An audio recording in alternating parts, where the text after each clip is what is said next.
It's time for another action-packed episode of the Grumpy Gits Show, jam-packed with the perfect blend of fun, laughter, and thoughtful discussion. In this episode, we talk to BGT Golden Buzzer Act Chickenshed about their amazing audition and the incredible outreach work that they do. We also talk to American sexual extortion activist about the increasing issues with sextortion after the tragic suicide of his son Gavin after being extorted online. All this in our usual menagerie of BS, banter and bollocks. We see you next Tuesday and of course our amazing partners Disability Expo. So grab that recliner, sip a beverage and immerse yourself in the world of the Grumpy Gits. And remember, don't be grumpy alone.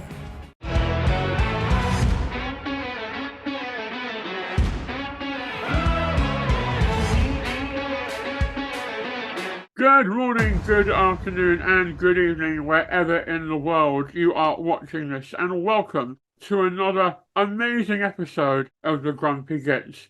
It's not Fandaby Dozy, we can't say that anymore for legal reasons. You, Jeanette Cranky. You. I am your glorious host, Adam Pearson, here to lead you by the hand through this cavalcade of carnage, chaos and chattery. And again, I am not alone. Oh no, I am joined as ever by my three good friends and titans of the digital internet space.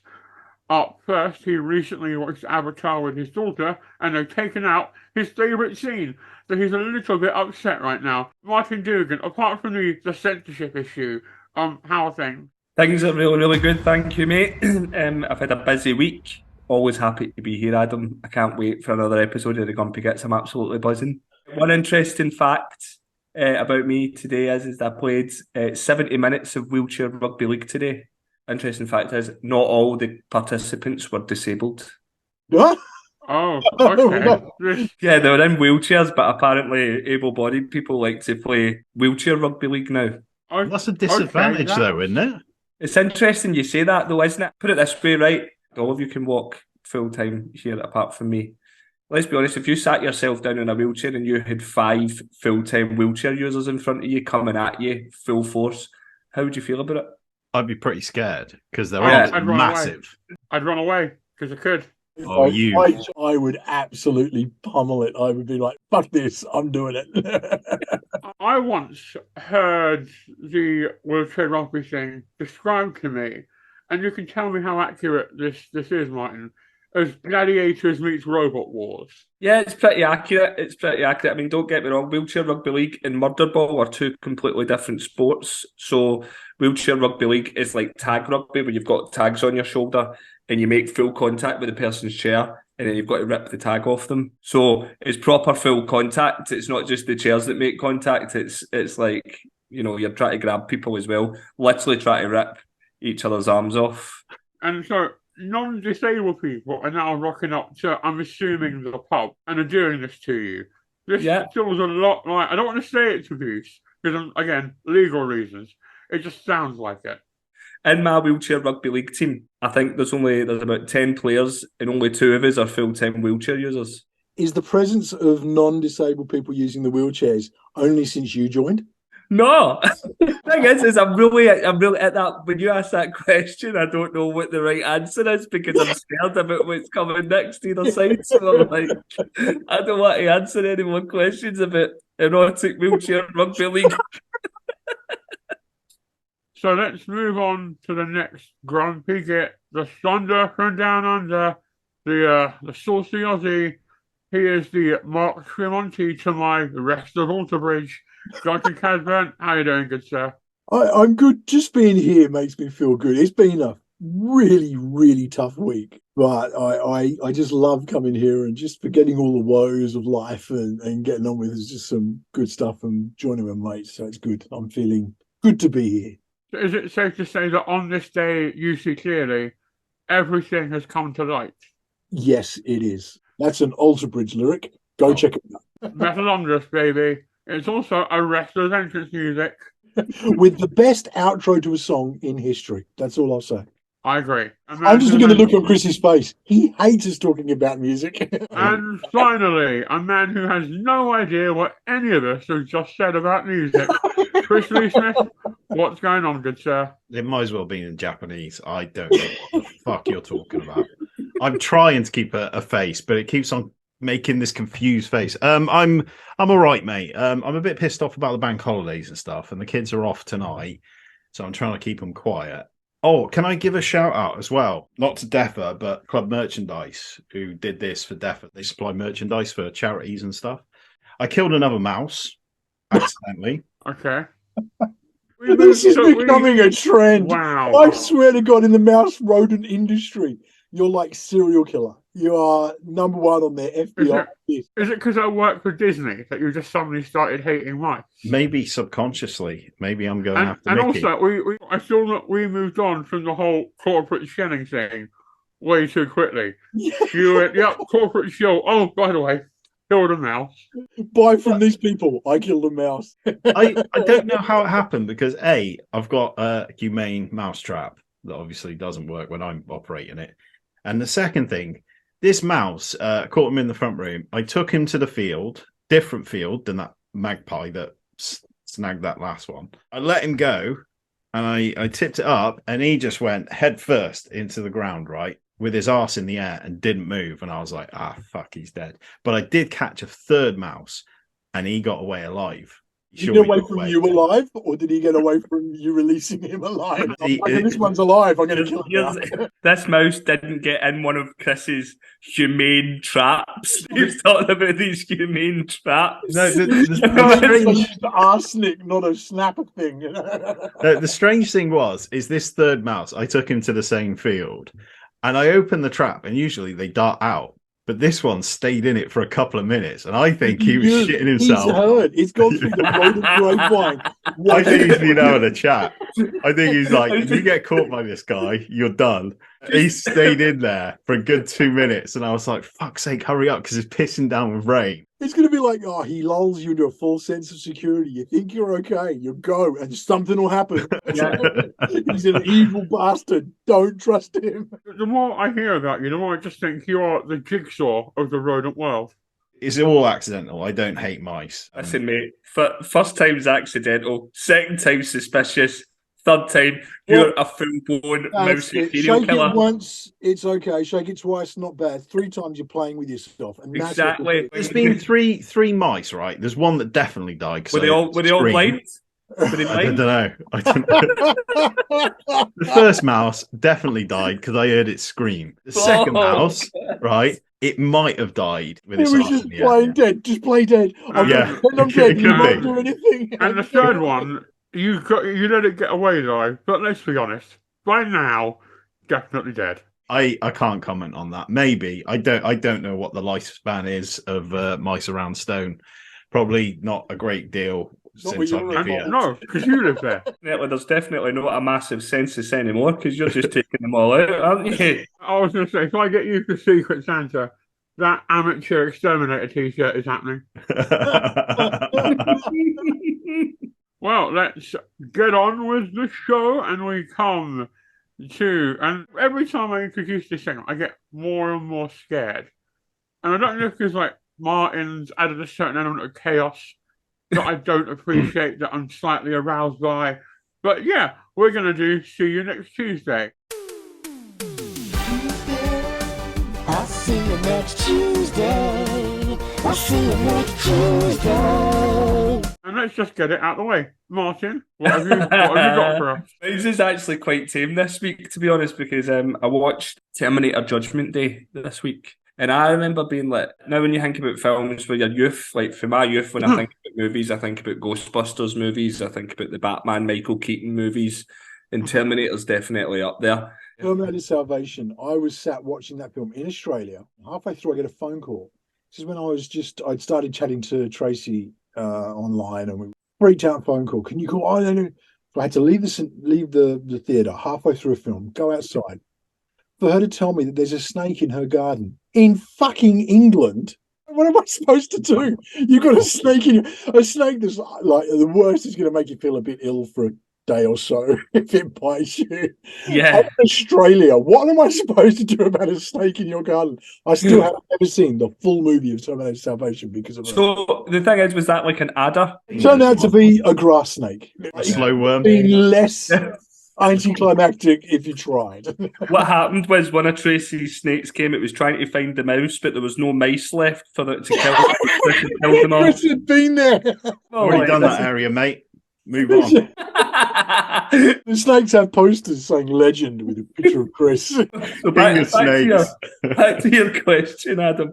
So, Terminator Judgment Day, it got me thinking, like, if you were transported back in time 200 years with no clothes on and nothing to your name, how would you explain to people that you were from 200 years in the future?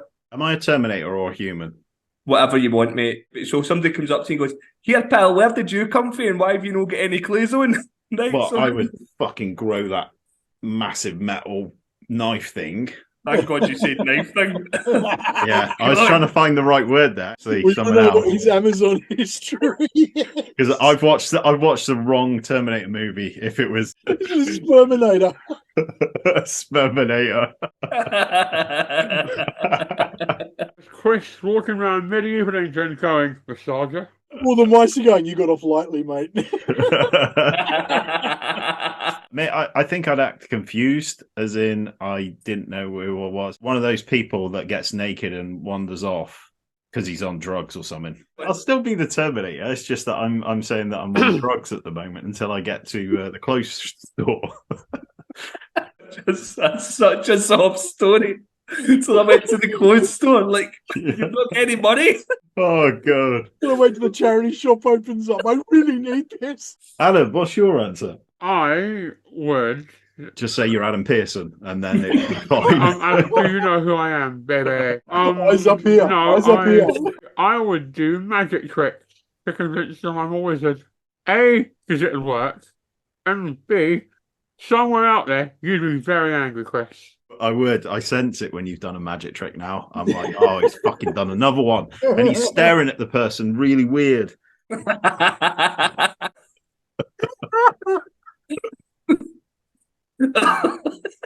never seen hatred or anger like it. When Adam's doing a magic trick with Chris, it's just the funniest thing ever. I genuinely hate him for it when he's doing that. I love him 99.99% of the time, but if he's showing me a magic trick and he does that weird look at me after he's finished, because he knows I can't work it out, I want to kill him. Look who, yeah, I'm better than you, and you know it. Oh, okay, I've got a sport joke to make up for the music reference. Here we go. David Blaine once did a stunt where he spent 44 days and 44 nights in a box in an attempt to break the world record.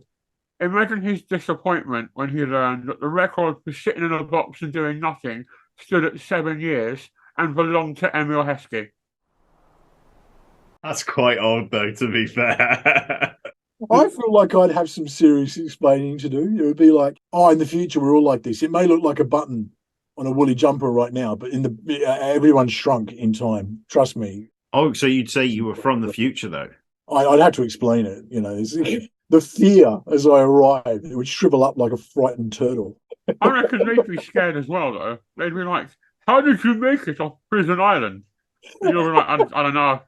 So you're Dr. Frankenstein, and you've got to make the perfect grumpy git using the body parts of the other three. What are you using and why? Okay, so I'm probably going to use Martin's head because I reckon he's the most, debonair out of all of us. 9.5 in prison. We'll go with that. Gonna go with my arms and hands because, again, magic. Gonna go with Duncan's body because Alter Breeze jacket. And I'm going to go with Chris's legs because, frankly, they work. I was wondering whether you were going to take my legs, Adam. I would take your legs, Martin, but God has beaten me to it. Whenever anybody asks me to describe my legs, I always say it's like a sparrow's legs hanging out of a nest. Big body, small legs, like a dinosaur, like a bird. Isn't that Martin. the opposite to a dinosaur? They've always got huge legs and little arms. No, but dinosaurs have got that thing where they've got the big body and like the legs and they walk funny, like they gallop when you walk. And birds technically are dinosaurs, and dinosaurs are technically birds. What about when you hold the frog up? Yeah, that's Hold pretty the good. frog up. I don't know why I'm getting involved in this. I feel bad for that. Sorry. Because you can, but you're an asshole for doing it. Yeah, I said that God took his legs before I could. That's how I feel. But Adam, you feel absolutely fine by what you said. Yeah, you do. You feel Yeah, fine. but unfortunately, the rest of the internet begs to differ. Right, Martin, what's your answer? So I'm going to take Adam's head Really? because I think it would be interesting on a more serious note to see life from your perspective. It's quite sweet. And then I'd use Chris's body. Do you want to rephrase that? I'd use Chris's body for obvious reasons. There was way too long a pause then. I'd use Chris's body and That then was just the point. silence. I'd use Chris's body. Stare. The awkward stare What after do a you do, magic Frankie? trick. If I spelled arms, I'd use my own because my arms support me every day, so I know that it's reliable.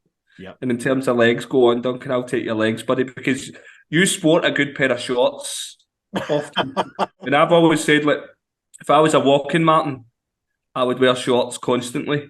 Like, I'd be one of those guys that just wore shorts all the time. You've got short legs, not as in height.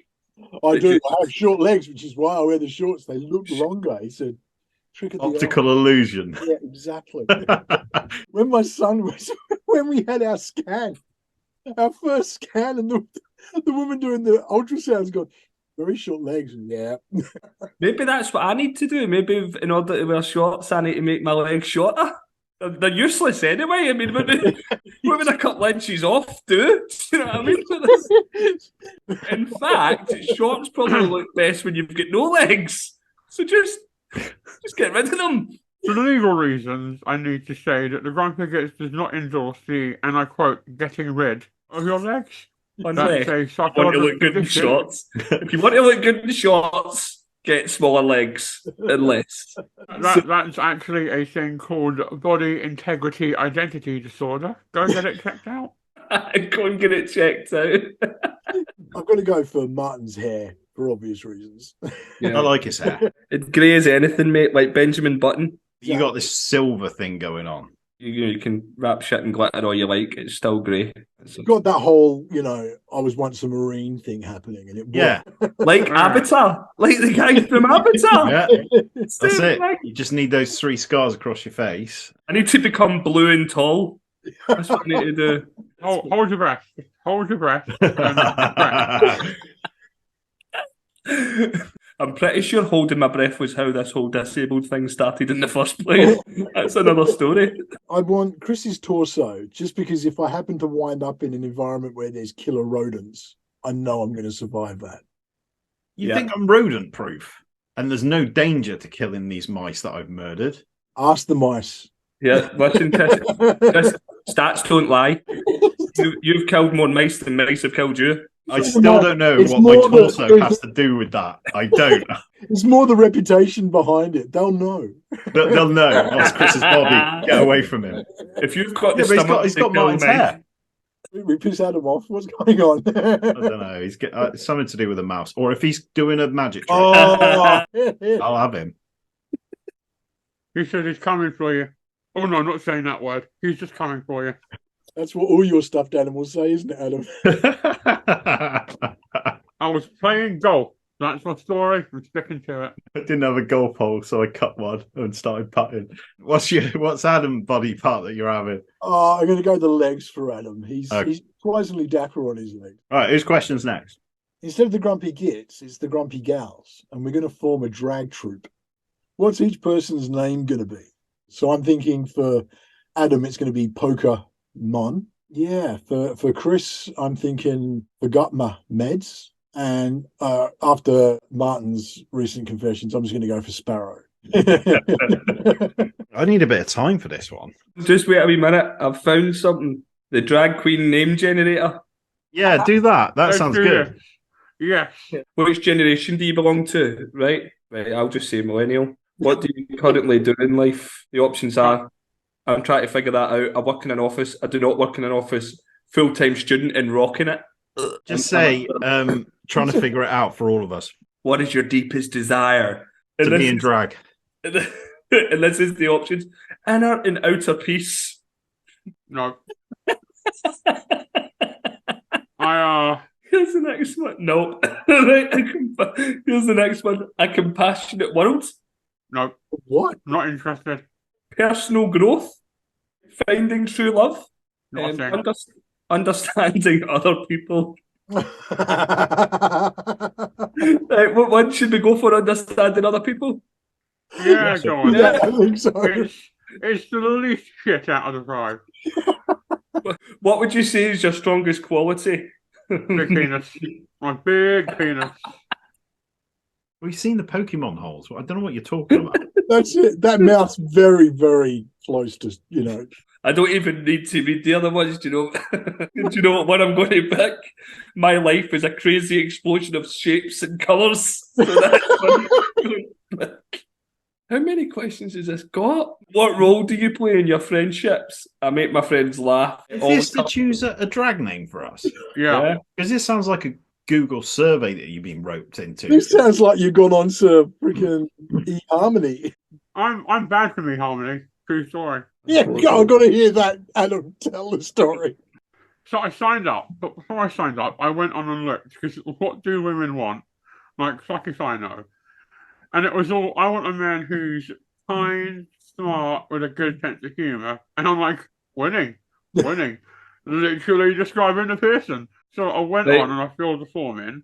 And it's easier to apply for an American work visa than it is to join. It's a long form. And it got to the question, there's essay questions. And it got to the question, what do you look for in a woman? And I thought Adam Pearson, charming, kind, funny. And I wrote my dick. And they did not find that funny. Well, I've got something that you will find funny in a wee second. I put your name, so I answered a few questions at random, this drag artist thing, and then it says at the end, type in your name and I'll reveal the drag queen name, and I typed in Adam Pearson, and it says Charlemagne Tension. Yes. That's amazing. Charlemagne Tension. If I was choosing, I'd give Chris the drag name Heavy Flow. I'd give Duncan Wilmer Cockpit.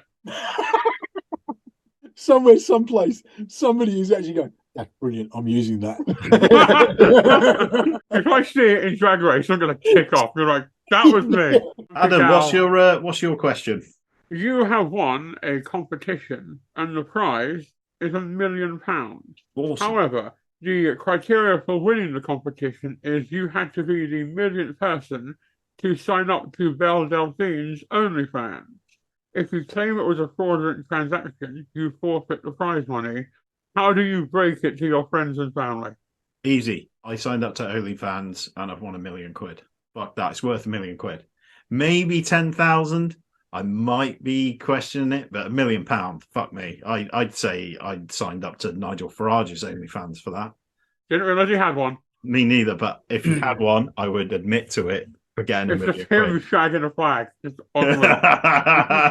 So what we've seen here is the basically the pound value of your dignity. £1 million? Fuck yeah. What dignity? There's £1 million on the table, man. Dignity can go home. Yeah. Dignity and Charlemagne Tension can leave together. If you ever needed proof that inflation was 12%, it's this conversation. What about you, Duncan? Hell yeah, I'd just be like, yeah, what did you expect? Adam, would you? Because you've asked the question. We never really get to answer. Would you admit to it for £1 million? In a second. I'll be on the news going, I did it. He's already got an account. Don't give me that. I was like, I signed up to it, I jerked it to it, and now look at my house. That's what I'm Are you going to get the t-shirt made? Signed up to it. I jerked to it. Now look at my house. That's such a good t-shirt. I signed up to OnlyFans and all I got was this fucking great house. That was See You Next Tuesday. And if that one doesn't get us cancelled, frankly, I don't know what will. Britain's Got Talent is back on TV. Simon Cowell's search for the next dancing, dog, singing, cat, backflipping horse. So, in all seriousness, it is a really good platform for a lot of diverse acts. We've seen guys, people like Lost Voice Guy come out of it. Our good friend Eva Abley came out of it. Ashley and Pudsey came out of it. And this series, saw the Golden Buzzer go to a diverse theatre group called Chickenshed. I watched it. It's one of my guilty pleasures. So me and Duncan sat down and spoke to Chickenshed about, their Britain's Got Talent audition, what made them go through it, what they did up until then. So here is future Adam and future Duncan talking to Chickenshed. Take it away, us. Thank you, us from the future. As many of you will know, Simon Cowell's quest for talent finding, world domination, and the thing we legally can't talk about has begun, and we are very lucky to be joined by Alesha, Dixon's Golden Buzzer. We have Jimmy, Aria, and Gabriel, part of the collective known as Chickenshed. How are we doing, guys? That was a good intro. Very good. Almost like it's my job. Guys, I've again just watched it this morning, but I was lucky enough to be watching it as it aired because my kids love BGT. I was just so amazed because I don't know about you guys. I find that when you have inclusive groups, often it's at the expense of the actual talent. And I don't mean that to sound nasty, but you guys genuinely have the talent to go along with the fact that you're inclusive and so diverse. How did Chickenshed start? It started coming up to 50 years ago. The two founders were looking for a home, a place where they can create theatre for everyone. And I think they went to lots of different places that they could never stay permanently for. And then there was a lady called Lady Rain.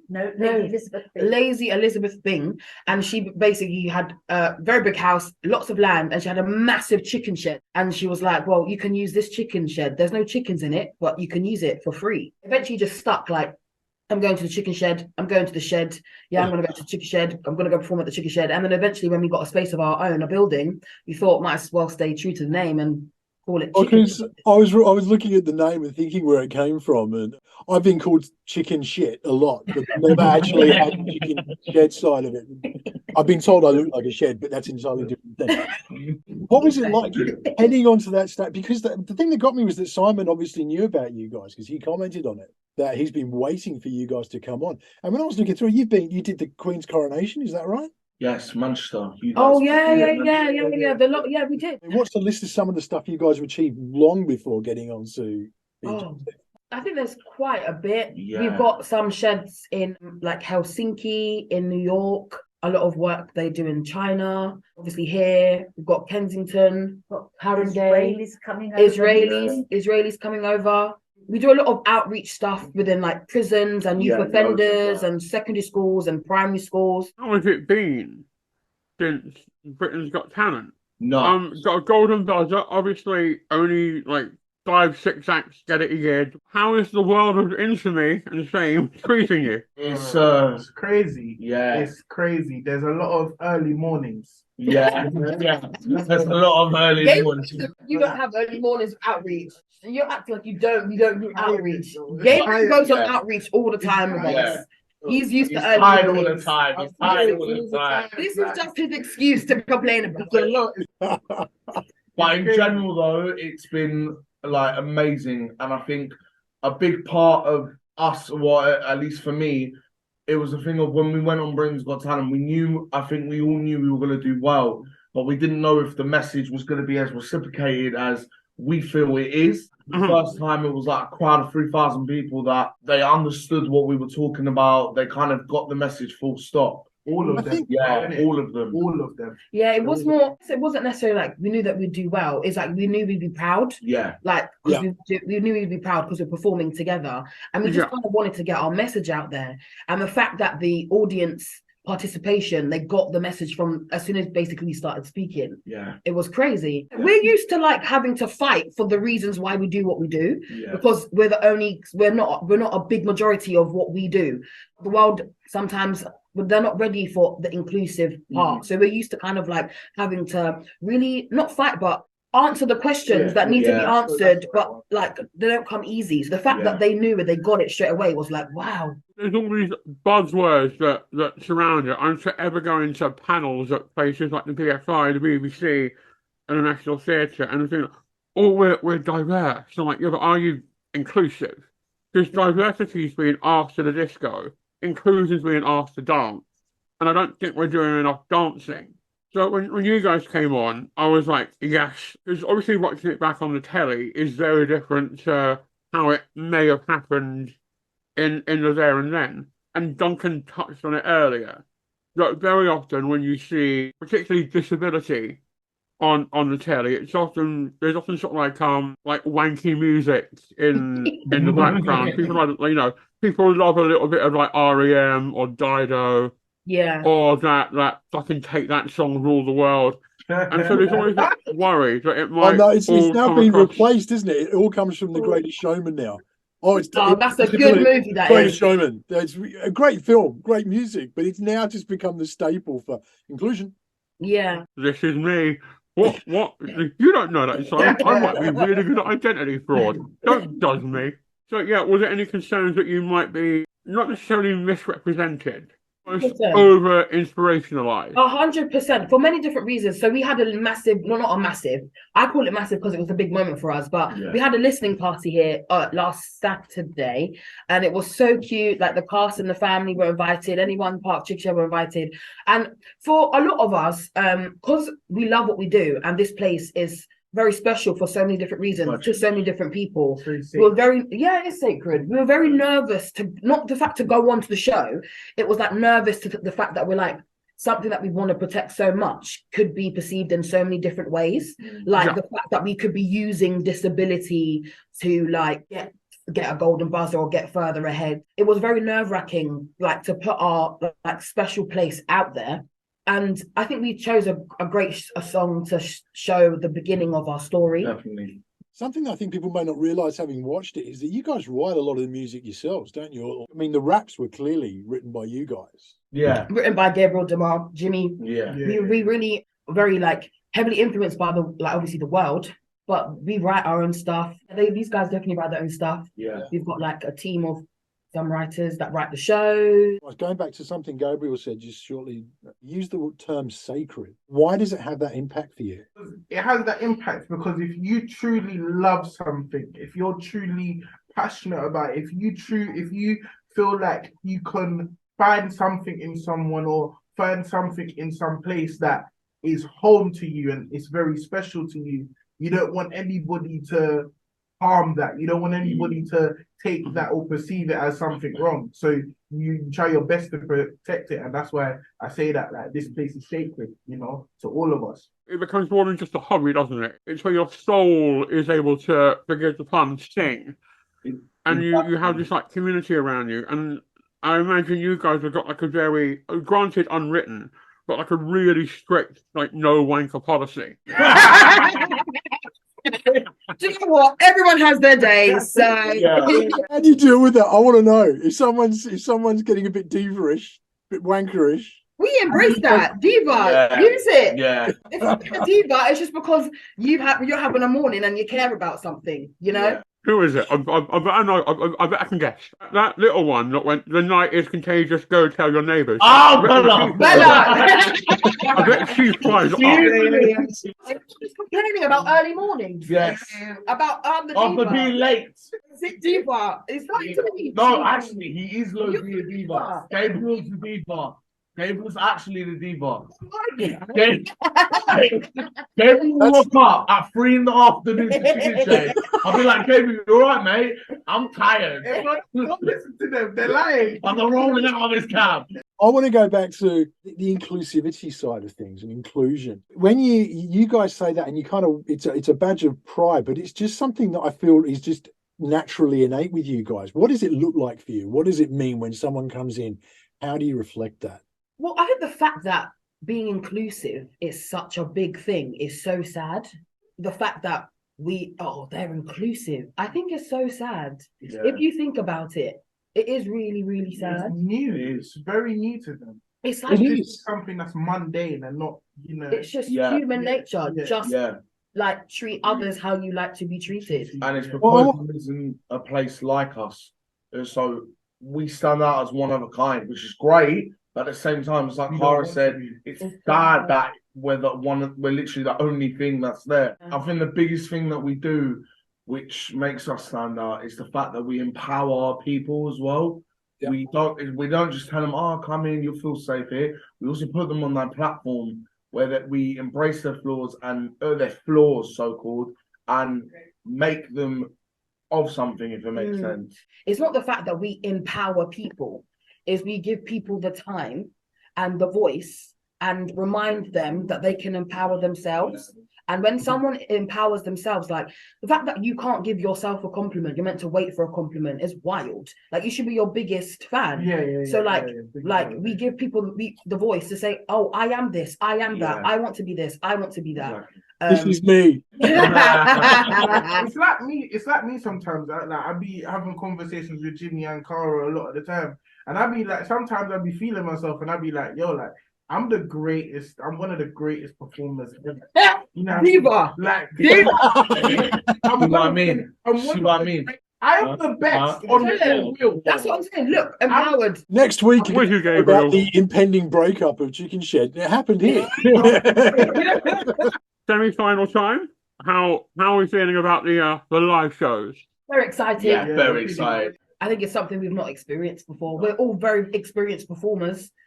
We perform to a live audience, but I guess it's the cameras and like.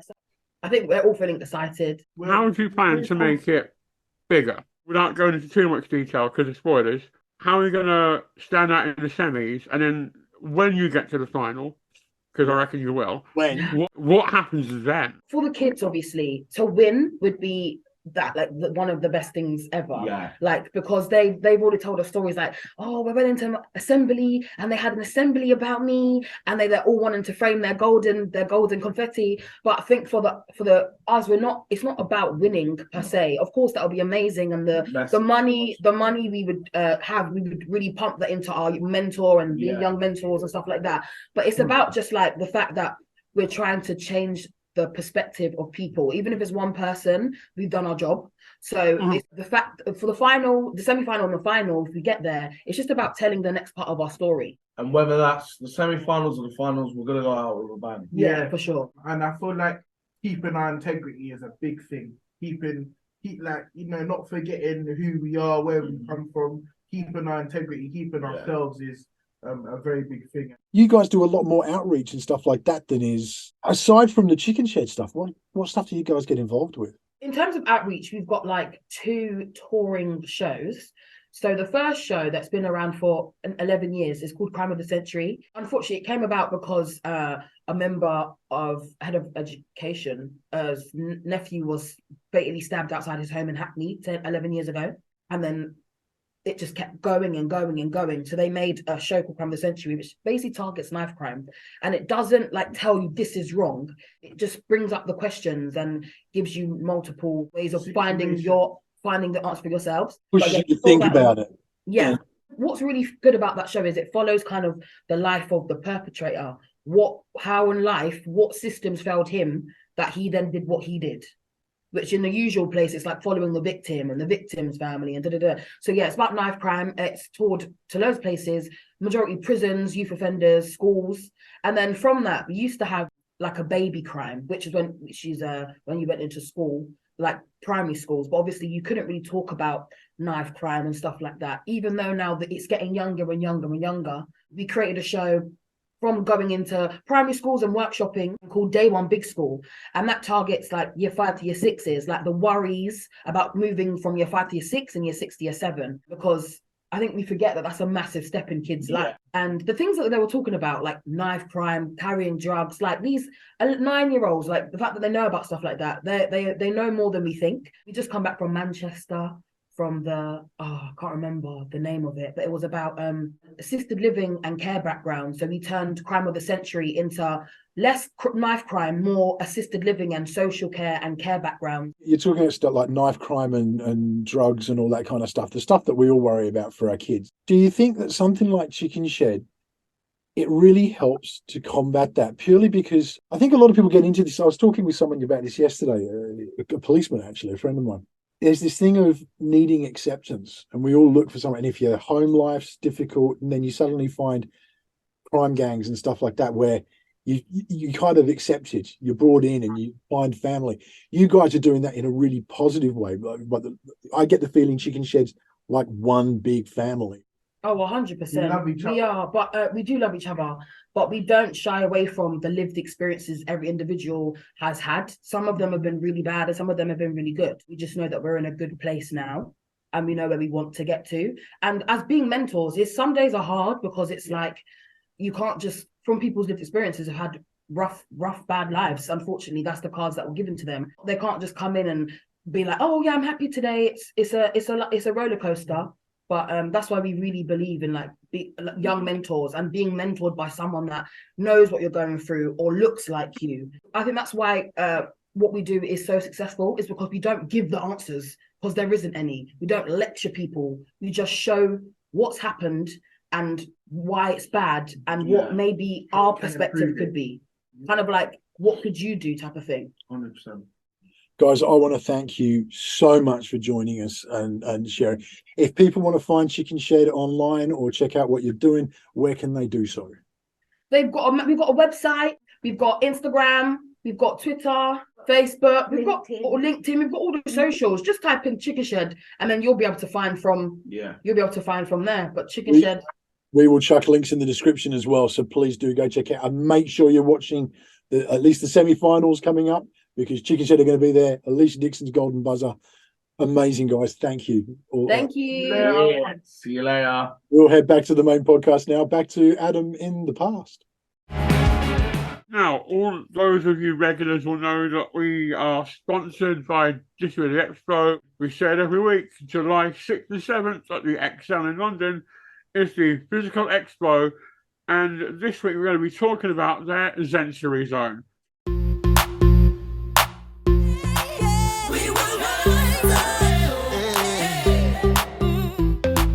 With the Disability Expo schedule packed full of content, we know that you may need some time out from the hustle and bustle. We have a dedicated area for you to find your zen and calm your senses. The Sensory Zone will offer a tranquil, accessible sensory space for all ages and abilities. Throughout the day, we've also scheduled activities within the space to support mindfulness and relaxation. Adaptive Yoga Live will be delivering sessions tailored to meet the unique needs and abilities of each person that would like to take part. Their experienced teachers create an inclusive and safe environment that is welcoming to everyone. Taking part in adaptive yoga can help you produce a state of calm, manage pain, and make connections with like-minded people. Adele Spinlove, who is both an author and SEND parent, will be giving a book reading. Adele uses her children's stories as a tool to help schools with their ongoing inclusion work by giving young readers advice on how to effectively include children that may be different to themselves. Rachel Smith-Ruffle, known as the Wonky Artist, will be giving us a painting demonstration. Following a spinal injury, Rachel was unable to use her fingers, and so she started painting two-handed lying down on her bed. She has turned her story around and is now an international artist. Sarah Harvey, who is also known as Agony Auti through her online presence, will be giving a talk on stimming. Sarah aims to share and foster autistic pride and culture, raising not just awareness but true understanding of autism, while advocating for autistic people's rights and identity. Make sure you follow us on social media for all the latest updates on the event and register your ticket at www.thedisabilityexpo.com.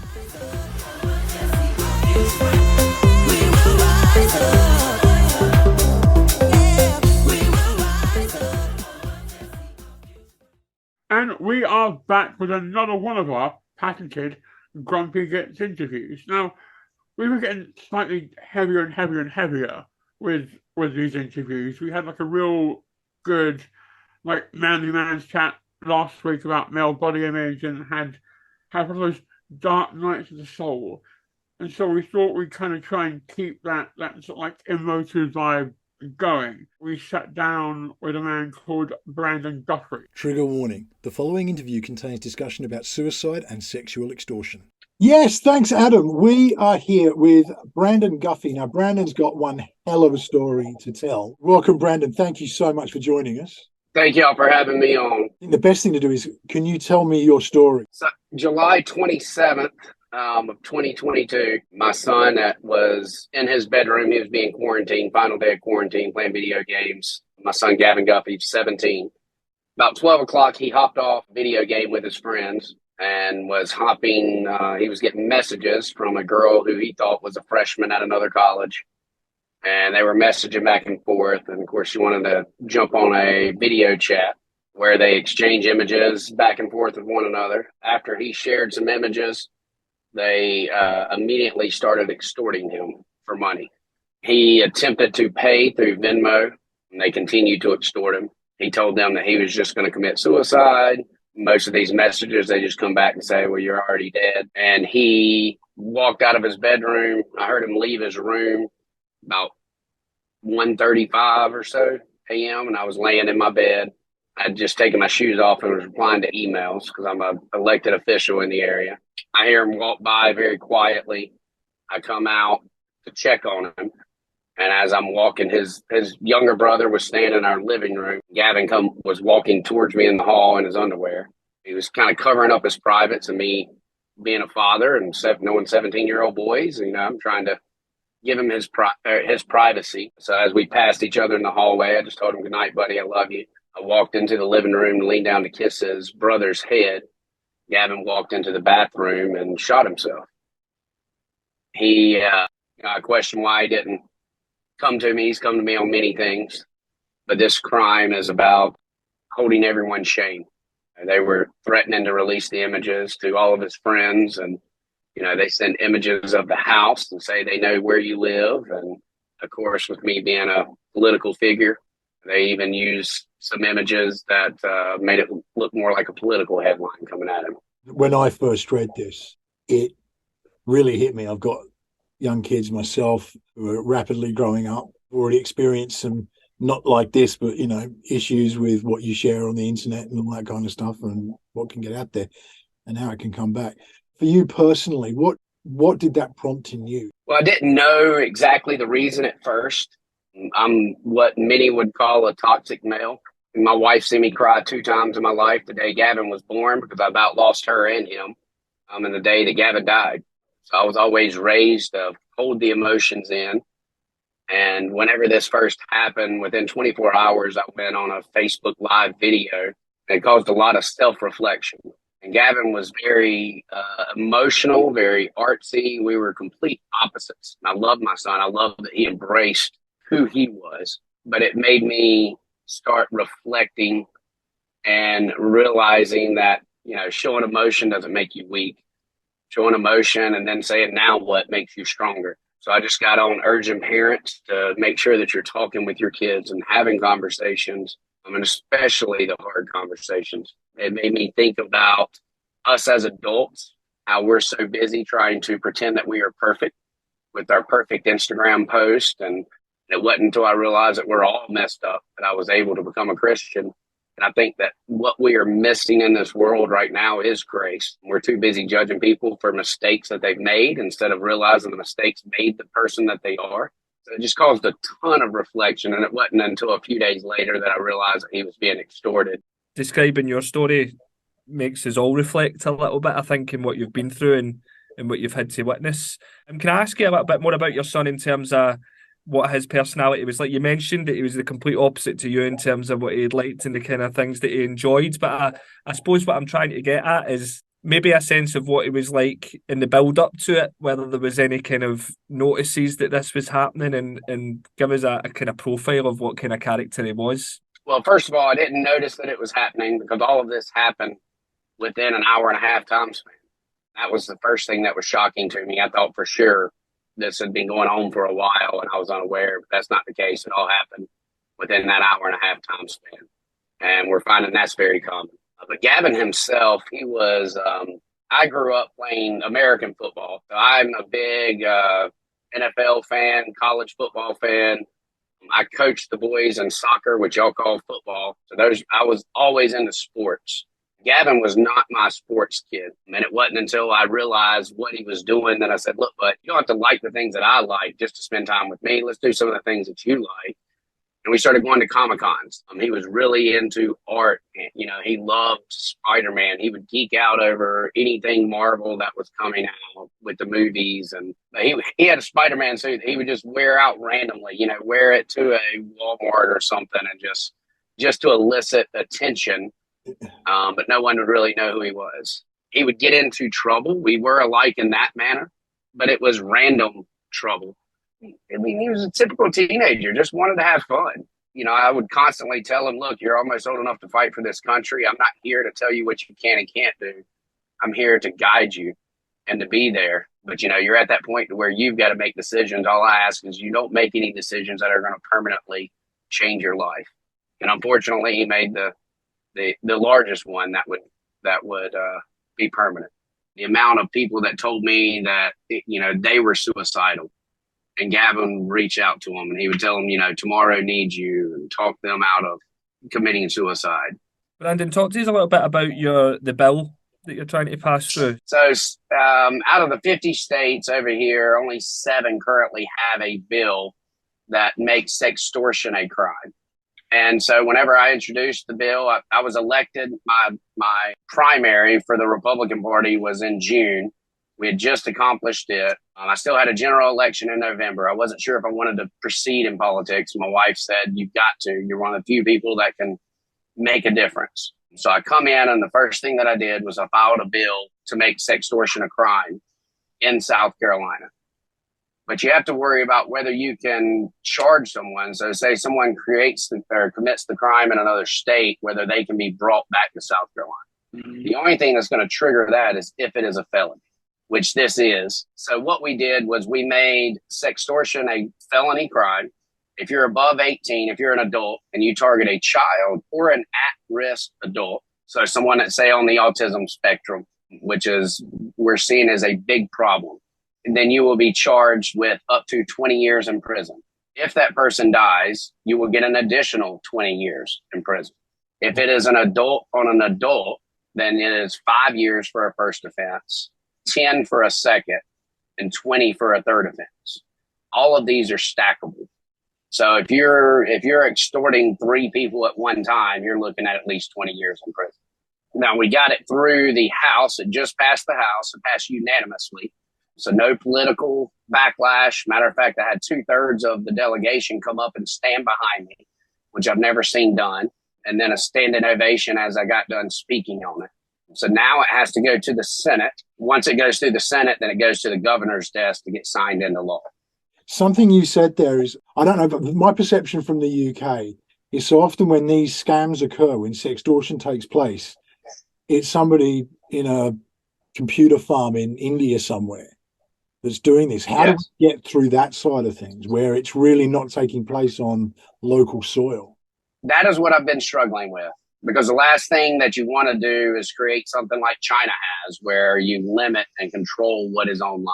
But I do believe some states, such as Utah, have implemented bills that state any cell phone carriers that are providing phones for anyone under the age of 18, they come standard with parental locks on it. Your kid does not get on social media unless you approve it. I've even heard of sex trafficking rings where they are sex trafficking females in Cambodia, and they basically keep them locked up. So they are doing nothing but extorting people. The Philippines, which is where the crime of sextortion started at. So that is a big one as well. And then Eastern Europe. I mean, I've even seen ties to the Russian mob on this. The IP address that was targeting Gavin was showing in Italy. But there has been arrests in the U.S. The first one was just a 19-year-old. Also in my bill, the last thing I want to do is punish a teenager, just as my son made the mistake of sending images.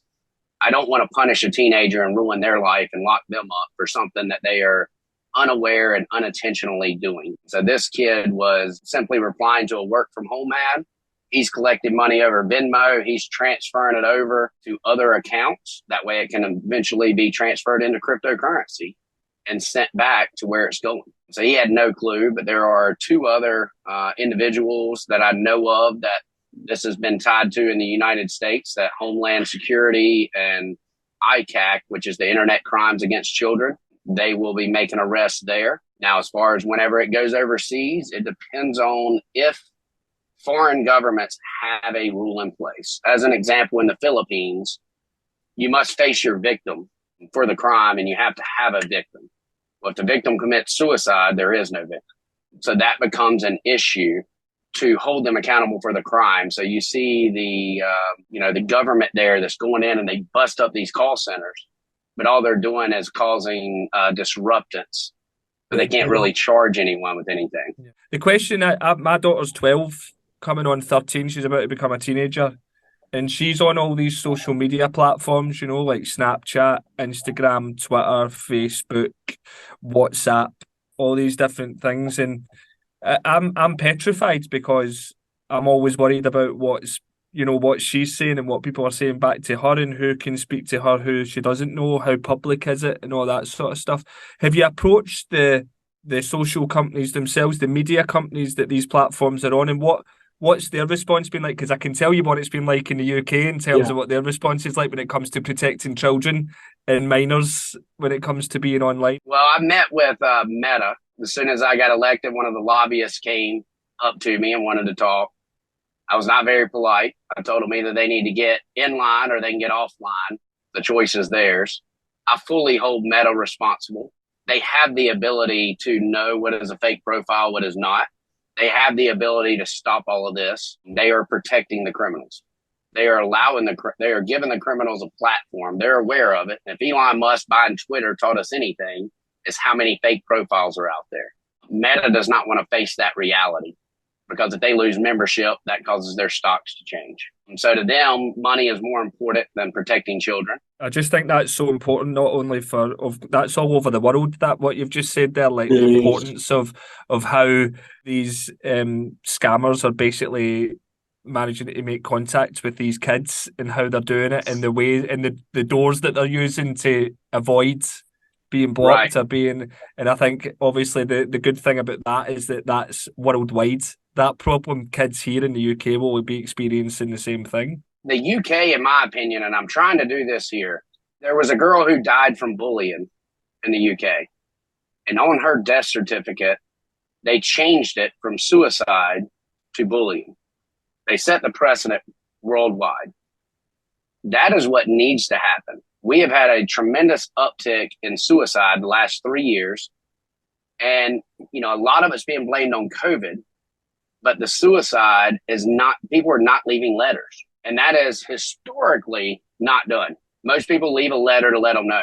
The only reason you don't typically leave a letter is because you're trying to hide shame. And I believe a lot of it is linked to the sextortion. And I've talked to parents that have lost kids.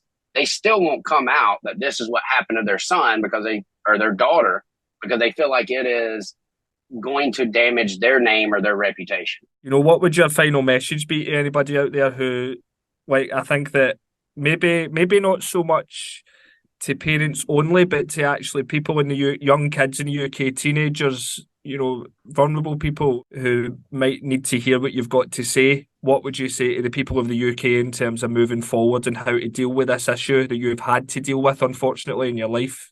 To the parents, I would say have the conversation with your kid. You said you have a 12-year-old daughter. I would be having that conversation with her. And also, do not shame them. The message of everything you do online will be there forever. The message of there's no getting out of this. Let them know, hey, I got your back. There are tools. We will work to get this taken care of. Come to me if this ever happens. Will I be disappointed? Yes. But will I help you fix it? Yes.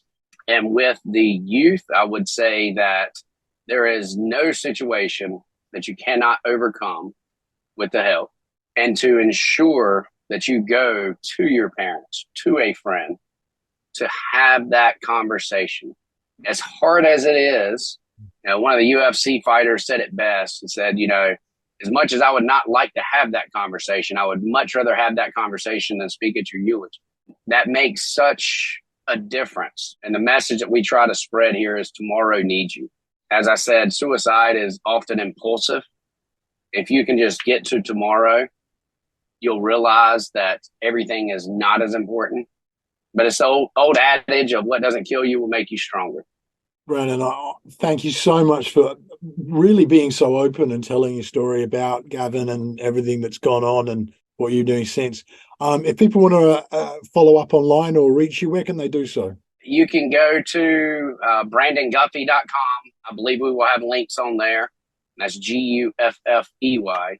But we just set up the nonprofit trying to raise awareness, and that's at less than 3, the number 3, sc.org. And I probably have a larger following on Facebook, just under my name, Brandon Guffey, and the less than 3 symbol, if you can see it. Yep, which is on the hat. Yeah, that's the last text that my son sent out. It looks like a heart, but it has dual meanings because as we are trying to promote gun safety as well and responsible gun ownership, when learning that stat to do a suicide. But so less than the number 3 sc.org. We will put links in the description if you want to follow that up. We're going to hand back over to the main podcast now. Back to Adam. And there we go. As you said, powerful stuff. The 3 of you are parents. Do you worry that as your children get older, that they may sort of slide into that kind of behavior? Because online safety is a huge thing, even when you're dealing with neurotypicals. Is there like another added layer of maybe concern or protection that you feel when it comes to keeping your children safe online? Absolutely. For me, it's been a concern for a long time. I don't think it's picking it up, the microphone, but you can hear my son. I can hear my son who's online with a couple of mates from school. So what I've done, because I'm so concerned, is that I've always asked him to come and tell me, no matter what it is, if there's something that has concerned him, speaking to friends or something at school or along those lines. I don't ever want it to get to a stage where he feels that he's got no exit out of a situation. So what I'm trying to instill on him now is there's always a way out as long as you tell me. And he's done a great job. But obviously that gets more and more difficult as he gets older. And obviously puberty is going to play a factor in that as well. I am petrified, but all I can do is just carry on pushing that message that I'm open. It doesn't matter what it is. Just tell me and I will deal with the problem. What are the kind of issues that tend to arise? Are there only a few reoccurring difficulties, or is it just a really deep, dark quagmire difficulty? There's so many different layers to this, isn't there? Because I think that when I look at my daughter Jess and she's 12 and she's on like Instagram and chatting on WhatsApp with her pals, she's not got Snapchat yet or anything like that, but we monitor it quite closely. Like we watch what she's doing on it and we're constantly sort of checking out her direct messages. And so if she gets a message, we get a message basically, and we check it every day. But it is a difficult thing, such a pendulum with this, because there's a part of me that thinks don't hide Jessica away from social media because it's going to be a big part of her life, and actually it's more of a part of her life than what we've ever imagined at that age. We would never have thought that was a thing. So you're always at a kind of battle with yourself as a parent to be like, well, that could be a potential job opportunity, or that could be a potential thing where they thrive within that. And then I just think that the things that I've noticed about Jess is that she can become quite obsessed about images. And she'll sit on the computer all day, she'll sit on her phone all day, and then it's not real, a lot of it. And I think it's hard for a young teenager to comprehend that what they're seeing actually isn't the reality of what's going on in that person's world, because they're seeing it and it's right in front of them. So whether it's to do with body image, and whether it's to do with relationships, or whether it's to do with their job, or whether it's to do with money, or whether it's to do with success, or all these things that people post up, these flashing moments of their life that they've fabricated. That's my big worry with Jess, is that she's going to have a totally different idea of what reality is, how you navigate yourself through life as that continues to get bigger and bigger. I think when you've got things like Snapchat out there, where it's almost anti-parent, the whole thing's designed so that kids can, hide everything from their parents, because it doesn't matter what you do, it's erased. You can't see what's going on. We deliberately haven't put Snapchat on my daughter's phone. She can't have it. She doesn't have Facebook. She doesn't have Instagram. She's got WhatsApp. So it's all things that we can control, because I think there's another element there, and I know Chris will understand this. I'm not just dealing with my daughter who's, young female. I'm dealing with somebody who's also vulnerable as a neurodivergent person. And I spoke to a friend, I did an interview back on PDA Dad UK about body image and eating disorders. And something that the person I was interviewing said was that she's never done anything in her life that was stupid, that wasn't coming back to that need for acceptance. And I see that so much in my daughter, like the things that she'll compromise in order to be accepted among her peers. And I think that's a universal thing. I don't think that's a neurodivergent thing. We all crave to be accepted in one way or another. When you bring in that vulnerability, I guess, that exists, it just makes it that much more alarming. It's such a difficult thing to do, because where do you draw the line between being a really overbearing, bubble wrapping parent and somebody who is allowing them to experience the world without it becoming something that's going to become a problem down the track? It's so hard. There's no winning. There's no win. No. Adam, I think it's only fair that we ask you the question, really, because what is your take on social media? Because you're quite active on it. Oh, I'm active on it, but I shouldn't be. I'm awful. I dealt with that guy on Instagram who is like, I could take photos of who I want. And then I'm like, actually, it isn't like the law, isn't like take a cut, and then there's this, and this. And then he got like really rude really quickly. And so I DM'd him a verified link and snagged his IP, and that made him even angrier. You couldn't think of anybody worse to get into a tug of war with. The thing is, why would somebody want to go for you? Your profile picture on Twitter is you riding a unicorn. I'm clearly not to be fucked with. Don't fuck with the guy that's on a mythical horse. With a stunning and a stuff there. God damn it. But no, I made a lot of mistakes to learn how to use social media properly.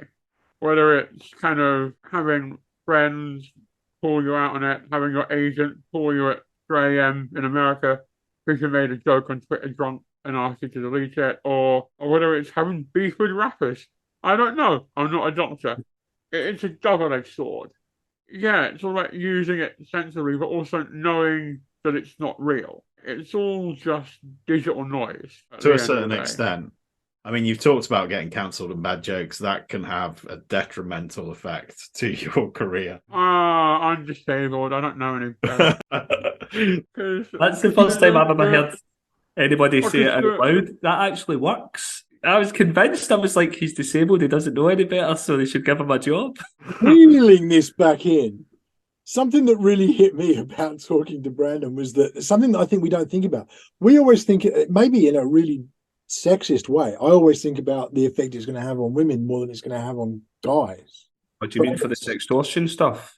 I always think of it, guys are like, yeah, whatever, show my tackle, I don't care. The whole stuff with Joel Dummett speaking about his experience with sextortion, it really intrigued me, because he was like, well, whatever, it goes out there. He dealt with it. It still impacted him. But here we've got Brandon's son, who was so distraught by this that he took his own life. We don't often think of it in the male way, and I don't mean that to be derogatory to any. No. But this opens it up to me to being, this could be anyone. This could be my son. You're right. Maybe stereotypically it's been like a female headline most of the time. If you think about it, it's a growing thing that's happening, this extortion. Yeah. And I don't think it's got anything to do with gender anymore. It's just fraud. It's just pure money. It's pure greed. Well, no, and I think this is going to be like a real ongoing discussion, again, about body image, body confidence, media literacy, sextortion. We didn't even touch on things like revenge porn. Yep. So I think we'll keep it going. Feel free to chime in the comments and on the socials. And yeah, let's really, really keep this going. And on that bombshell, we have come to the end of another episode of the Grumpy Gits. Martin Dugan, if people want to follow you, know more about you, and the things that make you you, where can they do so? So on Instagram, it is Martin Dugan 11 on Instagram. On Twitter, it is Marty, Marti, not with a Y, Dugan 2012. Duncan, where can people find you? PDA Dad UK on pretty much any social media channel. Chris Lee Smith, if people want to come and watch an old man shout into the void, Where can they find you? You can find me on Twitter at the Real Grump Dad, and same for Instagram. And if you want to see me put trolls in their place rightly and royally, follow me on Twitter at Adam_Pearson and Instagram at Adam_Pearson_TV. We're going to put all the show's social medias in the show notes below. Come give us a follow, chat to us, get involved. If you could hit the like and subscribe on this YouTube video, that'd be great because the algorithm is watching us. Yes, it is. All that's left to say is to say goodbye from me, Adam Pearson, from him, Duncan Casburn, from him, Mighty Dugan, and from him, Chris Lee Smith. See you next time. We love you, and as always, don't be grumpy alone.